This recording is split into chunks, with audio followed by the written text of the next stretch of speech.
سلامونه. په ټوله نړۍ کې د مزدورانو او کسبګرو عالمي ورځ لمانځل کیږي. تاسو ټولو ته ماته دې مبارکه شي.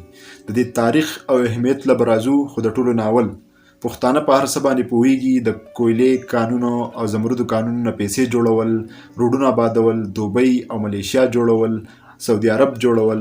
خو که نه دي پوهه نو په خپلو ذمهداریانو نه دي پوهه، په خپلو حقوقو نه دي پوهه او د خپلو حقوقو اخیستو لار ورته نه معلومه. دا ورځ د دې لپاره منځلی کیږي چې مزدورانو ته او خلکو ته دې پته ولګي چې د هغو کم کم حقوق دي، هغو د دې حقوقو اخیستو لپاره کمې کمې قربانیانې ورکړې وې او کمې کمې لارې اختیار کړې وې. په ټوله نړۍ کې سرکاري توګه باندې چوټي وي، خو بغیر د اسرائیل او امریکې نه. او تاسو ته به اندازه وشي چې دا ولې که چېرته تاسو تاریخ ولوستو. د ټول ناول 1880 کې شیکاګو چې کوم وه هغه د کاروباري مرکز جوړ شوی او ډېر زیات فیکټري، میلونه او هر قسم کارخانې پکې جوړې شوې. د ټولې نړۍ نه به هلته کې مزدورکار خلک راتلو، هلته کې مزدوریانې کولې. خو سرمایه‌دارانه نظام و هغو به پرې ډېر زیات ظلمونه کول.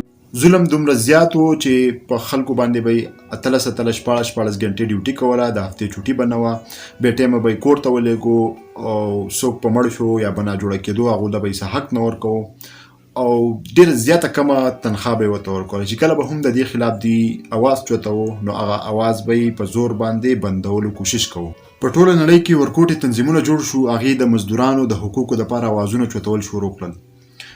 ټایمز ورکر یو اخبار و، هغې پکې ډېر مهم کردار ادا کو او د دې په نتیجه کې نایټس اف لیبر یو تنظیم جوړ شو چې هغې دا غږ پورته کو چې مزدوران له دې 8 ګنټې آرام له، 8 ګنټې تفریح له او 8 ګنټې ډیوټۍ له ورکړی شي او دا د دې بنیادي حق دی. د دې اولني 1880 کې صرف 70,000 ملګري وو، خو چې کله 2 کاله تیر شو نو د دې غړي تقریبا 1 لاکه خلکو ته ورسېدو. او بیا یو بل تنظیم جوړ کړی شو، هغې ته فیډریشن اف ارګنایزډ ټریډر اینډ لیبر یونین. هغې د ټول تنظیمونه را یوځای کړل او هغه وویل چې په 1 مۍ باندې موږ دا ورځ باندې احتجاج کوو او ټول مزدوران دې راوځي. نو په امریکا کې تقریبا 15 لاکه خلک راووتو، په شیکاګو کې هم 80,000 خلک راووتو او یو ډېر غټ احتجاج یې وکړو چې موږ ته دې زموږ حق راکړی شي. د احتجاج په ډېرو ځایونو کې ختم شو. په شیکاګو کې په 3 ورځ باندې هم دا احتجاج جاري و. هلته کې څه داسې فیکټرانې وې چې هغې د مزدورانو حقوق ډېر زیات پامال کړي وو. د هغې خلاف ټول مزدوران راټول شوي وو، ناربازي کوله او په دې کې پولیس راوغوښتلی شو. په هغه مزدورانو باندې ډزې وشوې او د 4 کسانو پورې پکې مړه شو. د دې په جواب کې ټولو مزدورانو د هغې مشرانو د 4 مۍ باندې د بل احتجاج ناره پورته کړه چې په هی مارکیټ کې به موږ ټول راټولېږو او د دې خلاف به موږ اواز پورته کوو. په 4 مۍ باندې ټول خلک راټول شو، باران ورېدو او د احتجاج ټوله ورځ چې و نو وشو. خو چې کله شپه شوه او تیاره شوه نو پولیس رالو. اول یې اواز پورته کړو چې تاسو ټول دې د دې ځای نه ځئ که نه موږ به ډزې کوو. په دغه ټایم کې چېرته بم راغی. اوس ډېر خلک وایي چې دا د پولیسو په خپله راواچوه او ډېر خلک وایي چې نه د مزدورانو له طرف نه راغی. د اوسه پورې اته پته نه لګېدلې. خو کم خلک چې هم داسې درنې کوي، داسې احتجاجونه کوي، نو عادي په دې خبره ځان پوه کړي چې په دغه ټایم کې نه په خپله څه غلطي وکړي او نه بل چا له د دې غلطۍ ګنجایش ورکوي. که نه ستاسو تنظیم، ستاسو نارې او ستاسو مشران په دې کې خرابېده شي څنګه چې هلته کې خراب شو. نو پولیسو ته موقع میلاو شو، هغې ډزې شروع کړې، بار بار مسلسل فایرنګ او د هغې په بدل کې ډېر زیات خلک چې وو هغه مړه شو. په دغه شپه باندې باران ورېدو او په توره تیاره کې دا ډزې چې کله شروع شوې نو دومره په سوونه مزدوران مړه شو چې د هغې تعداد اوسه پورې تاریخ موندلی هم نه دی. او په دې سره سره 2 پولیس پکې هم مړه شو. د مزدورانو شرټونه، کمیسونه او کومه چې د هغې سپینه جنډه وه هغه په وینو کې دومره لیت پیت شوې چې د هغې نه سره جوړه شوه او د اوسه پورې هم د انقلاب، د ظلم خلاف د اواز او د مزدورو د حقوقو دپاره سره نښه، سره جنډه د هغې یو سیمبل ګڼلی کېږي او اوس هم په ټوله دنیا کې هغې پورته کوي کله چې هم هغې ریلیانې وباسي. د سرمایه‌دارانو د پیسو په زور باندې هغه اخباراتو دا واقعیت ډېره زیاته په عجیبه انداز کې دنیا ته پیش کړه او ویې چې دا د دې مشران دي چې د دې غلطۍ د وجې دا هر څه وشو. نو الټۍ په هغې باندې کیس وکړو او ډېر داسې مشران به کې هم راوستو چې هغه په دغه واقعې په دې ټایم کې د سره موجود نه و. بیا په اخره کې 8 کسانو ته یې سزای موت وارولیدلی شو. د هغې خلاف چې دوی کله سپریم کورټ ته لاړو نو هغې د هغې اپیل واپس کو او ریجکټ یې کو.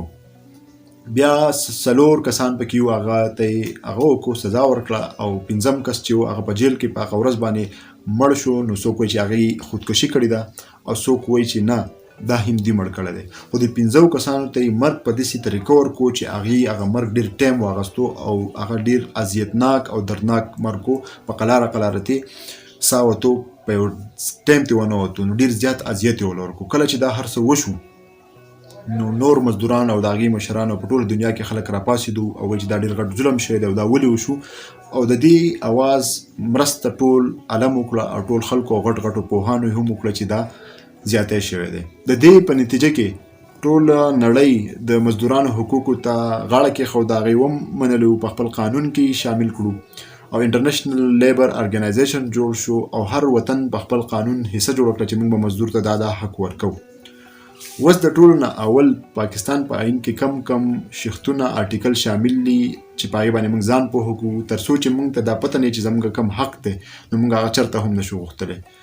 نو هر کس ته 11 12 13 15 او 20 کم آرټیکل دی هغه دې ولولي چې هغې ته پته ولګي زموږ کم حق دی. او زما وکیلانو وروڼو ته دا خواست دی چې په دې ویډیو جوړ شي چې موږ پرې پوه شو چې زموږ کم حق دی او زموږ کومې ذمهداریانې دي.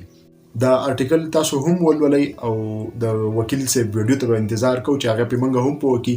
خو یو څو سرنامې به زه تاسو ته ترې ووایم. په هفته کې صرف د 240 نه واخله 50 غنټو پورې دیاړي چې دا جایز ده، دې نه سیوایي که کم مزدور دیاړي مزدوري کوي نو دې به ورته اوور ټایم ورکړی کېږي.